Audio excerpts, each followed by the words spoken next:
Yo, what's up? You got your boy Nandre here. Welcome to another video. So I'm just gonna go ahead and hop right on into the replay. It's two games. It's gonna be me in my GP tournament finals for the Volume 3 Cup. This is gonna be the game 2 and the game 5. So I'm gonna be versus Dragon. So I'm very favorite in Dragon matchups because like I play the matchup so much. Like I just like play Dragon by itself so much. Like I have like well over like 5,000 wins. It's crazy.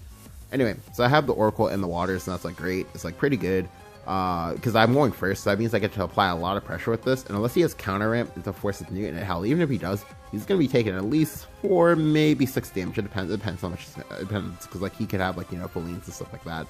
He plays the Feline here, and that's fine. Doesn't actually matter to me that much because I have the Young Waters, and because he didn't actually play Summoner first here, it means that these two will get to go face. He could play Force Mute here and then kill one of them, but that means he has to use the Force Newt, and that means I get to play at the second waters with impunity. He plays a Zoe here into second Feline, so this is actually really annoying because it means that like my guys are gonna die, and I can't actually stop them from dying. And he goes space. The going face is really smart here. If I have Force Newt, that'd be like good. Well, it'd be good and bad. It'd be good because like it'd be a good card to play here, and I could go ahead and get some damage and keep it board. But it's bad because I wouldn't be able to develop as big of a board as I want. But that's fine. I still pick up Summoner anyway, and that's great. I could have just played Summoner by itself, but I chose not to because I felt like Waters is just like, it's just a lot cleaner for me. Here he goes, and then he plays the Force Newt, so he found it first before I did, which is kind of sucky. He makes 2 bumps. He then also evolves to get rid of a 3rd unit, so this is actually like really smart on his part. I like doing it a lot because if you don't do it, you eat so much damage. I could very well drop him down to 10 on by like turn 5, and I'm not an aggro deck, and I have Storm units. But here I go and play at the Warbreaker. So I choose to play at the Warbreaker here, just because like there were good odds for me to hit Poseidon, like really like stupidly good odds. And additionally, you see me make the bump that I make there, just because it's a nice like mid ground play. Because I get to go ahead and remove his creature, go face for 2, and if he has Feline spell, that's fine. But he needs to have a 2-drop as well, and I can force him into a spot where he has to give up multiple Feline spells. And he only has 1 Feline left on the deck, and I'd be able to have a Poseidon behind a ward. That's at full HP, so it's like super good for me, especially because he's already so low. So I don't bump here. I'm just gonna go face because again, all the face damage matters. Really quickly to go ahead and like further illustrate that point. If for some reason I'm able to top deck an Ozzy the Haka next turn, what will happen is that I'll be able to cost reduce the Ozzy the Haka down to 9, then cost reduce it down to 8. Now, additionally, it also doesn't matter if I don't find the Ozzy this turn. It just matters whether or not I find the Ozzy within the next like 2 or 3 turns, because he can't heal. Dragon has like no healing unless you play Somni. If you play Somni, that's fine. But typically the net deck does not play Somni at all, so that's great. And I can go ahead and abuse that because it means all this damage is gonna stick unless he plays like Tower Warden Adele. But I'm not gonna put him on having Adele because I actually kind of put him on being like Limworm. But then when he plays, or sorry, not Limworm, well, actually, I actually didn't know at the time, but I sort of like assumed Limworm because he played the Blazing Breath, and I was like fine with that. So here I'm just gonna drop out the Poseidon. Now I choose to ward here. Honestly speaking, the wording here is, or sorry, the evolving here is bad. I don't think he needed to do it, but I just kind of felt like better safe than sorry. And this way I can go ahead and try to bait out the Feline spell possibly. And here he goes Warbreaker. I'm like, oh okay, sure. Because it doesn't really matter what his Warbreaker hits unless it's a 2-drop, because he can't use it immediately. But unfortunately for me, he does hit a 2-drop, and he hits the best 2-drop of the Ayala. So now I have to be afraid of Frenzy Drake, and I have to get rid of his board. That's like terrifying. But again, I can still bullshit and cheese him out of a win if I pick up Ozzy or Zoe here, but I don't. I pick up the PDK. Now here, this turn is kind of a misplay. It's not like a full misplay, but it's like a slight partial misplay. It's one of those misplays that you don't really like realize it's a misplay until you actually like think about it. So the reason why this is misplay is because I didn't get myself enough outs to draw what I wanted. Because right now, as I said before, he's already effectively at 8 with the PDK triggers. He'll be at 6. So I just need to hit either a Zoe or an Ozzy, and I win the game. Now, mind you, I don't think I've like excelled a Zoe at all previously. Maybe I did, but I really don't remember. And the best way to go about this turn is to actually go ahead and excel your Zoe first, put it back in the deck, to then go ahead and play Summoner to try to fish out either the Zoe or the Ozzy. As long as you hit, as long as you hit like one of those 4, you'll be good. Or you can just put yourself in a spot where you can like draw it faster anyway. You would then go ahead and play out the Ayla. You would then evolve the Ayla. So the reason I make sure to evolve the Ayla, so this way you would still win off the top with an Aussie or Zoe or anything like that off the top. So you have 2 different draws to get it, and that's just like very good for you. Additionally, you have a PDK in play. He has to get rid of PDK. You would have a near full board, or a near full. What was I about to say? A very solid board state, because you have a PDK which requires like hard AoE to get rid of, or like hard single target removal to get rid of, and you would have a 6/7 Poseidon, which again very large, requires very like specific like types of removal. Anyway, so here I just gonna make the pings. I then go ahead and evolve the summoner. I make sure to evolve the summoner because in my mind, because I wasn't actually playing for the Aussie or Zoe top deck thing. And I didn't think I could get punished. I decided to just go ahead and do it this way because I have a 3/2, and I'm threatening lethal in the back if he only gets rid of the Poseidon. But here he plays Aussie to Haka, so this is actually like really impressive on his part. He was able to cost reduce it enough so he could actually play it here, which is actually important because if he didn't play it here, he wouldn't be able to get rid of my board unless he had a Avowed Strike. But I don't have to care about Avowed Strike. I do have to care about the Aussie because Aussie is big. But this means my PDK is able to stick onto the board, and that's good. So I'm just going to drop out the summoner here. It doesn't really matter the order you play this, although obviously right now it's actually better for you to play it out this way because you get more damage if you hit a second PDK. But ultimately I just do it this way. I pick up Warbreaker. Warbreaker's good. It's not what I wanted though. Obviously I wanted to Storm Unit because with PDK, the nice thing about it in the Dragon Mirror is that there's no way for Prix to get rid of PDK and also put a ward in the process. Well, it also put a meaningful ward in the process. Sorry, that's more accurate. So if I picked up a Storm Unit, I'd still be able to win. But here he goes Lyria for Proto Baja. I'm like, wow, damn, that's tragic. So this is really bad for me because I obviously didn't expect this to happen. And it's nice that I got my Somni killed because now I can go ahead and play Somni if I need to. But I'm not gonna do it.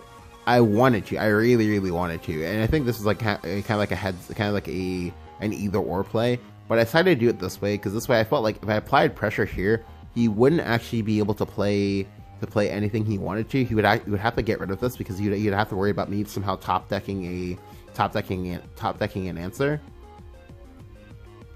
Yeah, to get through his wards. Well, if he played it, he would have to play Poseidon. Yeah, but here he just plays About Strike instead. Just gets rid of it, draws some cards. And this is like terrifying for me because he excels his Zoe, so he has like 3 Zoes in the deck ready to just come down and make my life hell.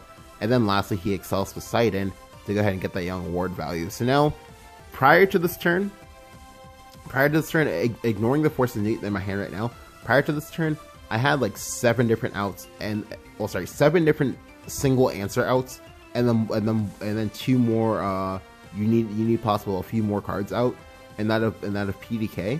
So I had about over a third of my deck was like lethal right now, but I was able to actually draw the lethal directly, and that's good because like the Poseidon blocked it, and the Poseidon ward blocked it and made sure that I could only get burn damage to kill him or multiple storms. So that's like next to impossible. So yeah, so I'm able to take the game too. Feeling pretty good about that. I don't really think I like misplayed any of the turns, with the exception of that one turn where it's like just a slight tiny ordering thing, but it can be argued either way. So we'll go ahead and go on to the next game, and this is the game 5. So this is gonna be the last one for the series, but yeah. So for the game 5, obviously it's game 5. I'm feeling pretty hype. I'm like the second I realized I was versus Dragon, I was like, hey, all right, we about to go ahead and we about to get this win.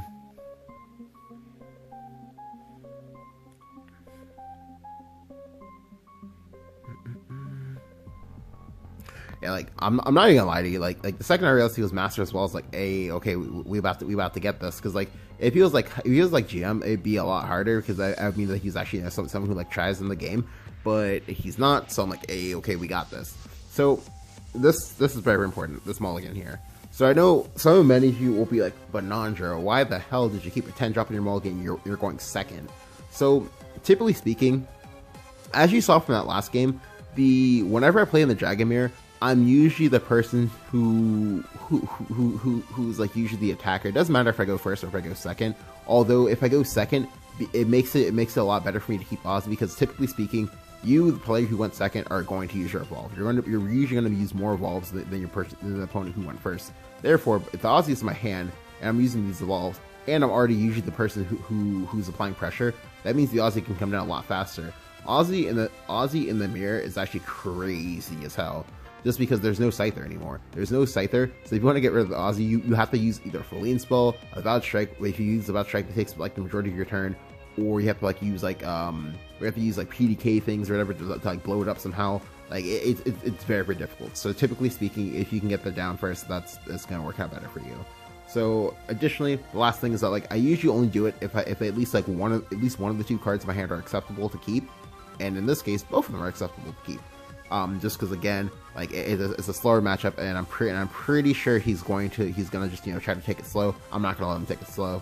Like pedal to the metal, balls to the wall. Let's go.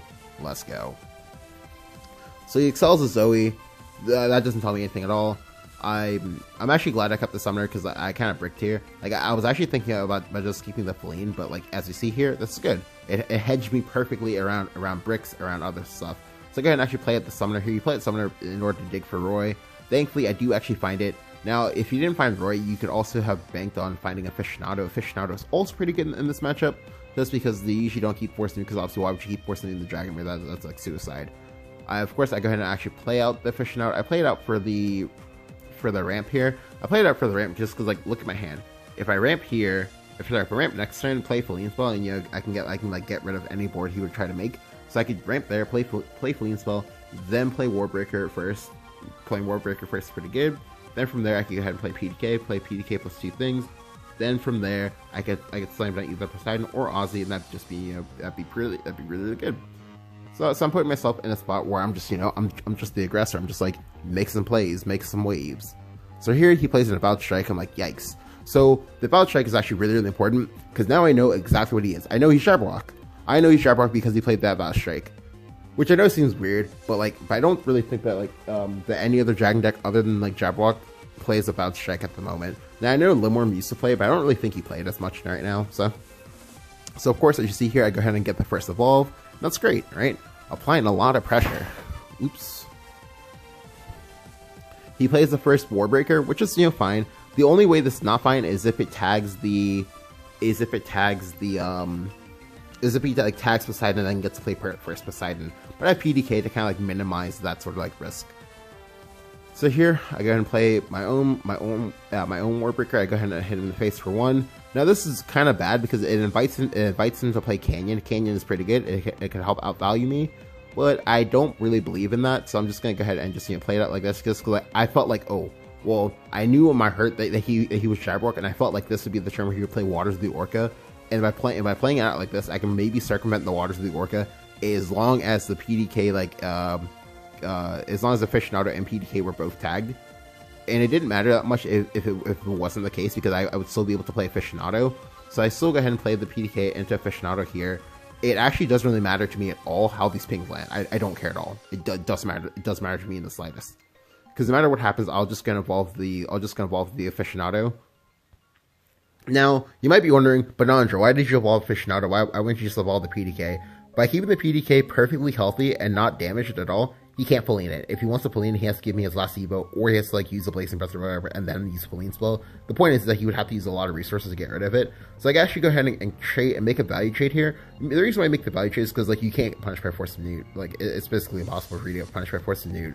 You would take 4, yes, but we have more creatures in play, so you make it a lot more scary for him to deal with. Because right now I'm actually technically threatening lethal, just because I have the Aussie and then I have Viola and things like that. I can go ahead and evolve the Aussie as well. That's the Aussie evolve is already 10 damage by itself, so that's good stuff. But here he just slams down a Zoe. I'm like, what the hell? My man's trying to go for game. Holy crap! So a big thing right now is that this is the only card that he's shown me that was excelled, but that was boosted by Warbreaker. So I'm pretty sure that he either has a second Zoe in his hand, or he just has a second, or that he just has a second, or he just boosted an Aussie instead. Because obviously, why would you make this play? This play is very, very balls to the wall. You're going to die if you didn't actually have an Aussie. But I'm pretty sure that's what he has. But it doesn't matter because hey, We out here, we playing Poseidon, boys. We got a ward. Ooh, Dark Air Jumper, eat your heart out, boy. And we go ahead and we just blow up his board, put not 1 but 2 wards in play, and for extra measure, we just go ahead and evolve the ward. Mind you, the evolving the ward does not matter at all. I'm really just BMing. It really doesn't matter. Like, cause like I have both storm damage and burn damage in my hand. I'm just doing it to prove a point. And on turn 8, my man just concedes because he can't do anything. Like, I have 2 wards. He put himself 2-1. So and I have the PDK in place, so I have like a billion cards. So he should know that he's dead, and he does. He just concedes. That's like great for me, because obviously I like versus Jabberwock. Jabberwock is such a scary matchup. Just because like no matter how well you play, you might just like fuck around, not draw a move on one turn, and then have him play Jabberwock for a billion units into you and just like eat like 14 damage or possibly 21 if you get like very unlucky and just die. But yeah, we're able to take it, and we're able to clinch our third 5-0 victory. I was pretty excited about this, and you can like watch the VOD. I'll try to like leave a link to it down in the description. But yeah. If you guys enjoyed the video, go ahead and leave a like, go ahead and hit the subscribe button. Let me know what you thought of this series overall. Did you guys like it? Did you guys hate it?